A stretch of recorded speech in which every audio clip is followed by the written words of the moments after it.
warahmatullahi wabarakatuh. Perkenalkan, nama saya Yosi Gustini, mahasiswa UT Bandung Pokjar Ciamis dengan NIM 857532424. Pada kesempatan kali ini saya akan mempresentasikan hasil praktikum IPA, yaitu tentang lensa cembung dan cermin cekung untuk memenuhi salah satu tugas mata kuliah praktikum IPA SD.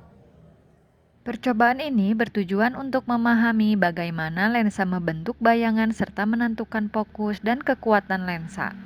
Alat dan bahan yang digunakan dalam percobaan ini yaitu meja optik, lensa cembung dan lensa cekung, layar, dan sumber cahaya berupa lilin atau lampu.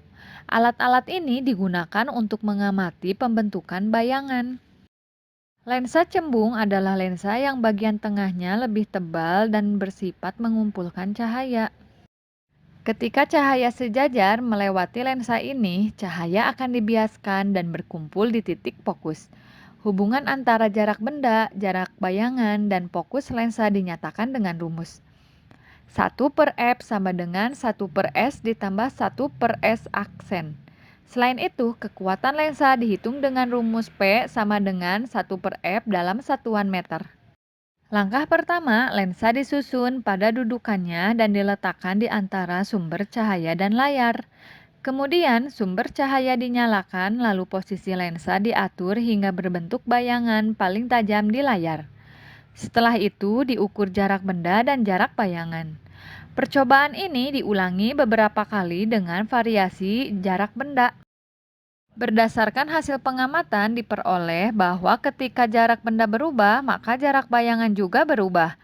Pada percobaan lensa cembung, ketika jarak benda 20 cm diperoleh jarak bayang sebesar 60 cm. Selanjutnya, saat jarak benda 25 cm, jarak bayangan menjadi 50 cm. Pada jarak benda 30 cm, jarak bayangan yang terbentuk adalah 45 cm. Kemudian, untuk jarak benda 35 cm diperoleh jarak bayangan sebesar 42 cm. Dan pada jarak benda 40 cm, jarak bayangan menjadi 40 cm. Dari data tersebut terlihat bahwa semakin besar jarak benda, maka jarak bayangan semakin mendekati lensa. Sedangkan pada percobaan lensa cekung diperoleh hasil yang berbeda. Ketika jarak benda 20 cm, jarak bayangan sebesar negatif 10 cm. Pada jarak benda 25 cm, bayangan terbentuk pada negatif 12 cm. Untuk jarak benda 30 cm diperoleh jarak bayangan negatif 15 cm. Selanjutnya, pada jarak benda 35 cm, bayangan berada pada negatif 17.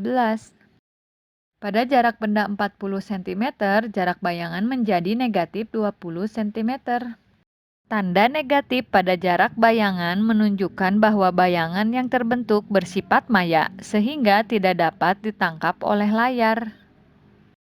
Dari percobaan ini dapat disimpulkan bahwa lensa cembung menghasilkan bayangan nyata dan dapat ditangkap layar, sedangkan lensa cekung menghasilkan bayangan maya.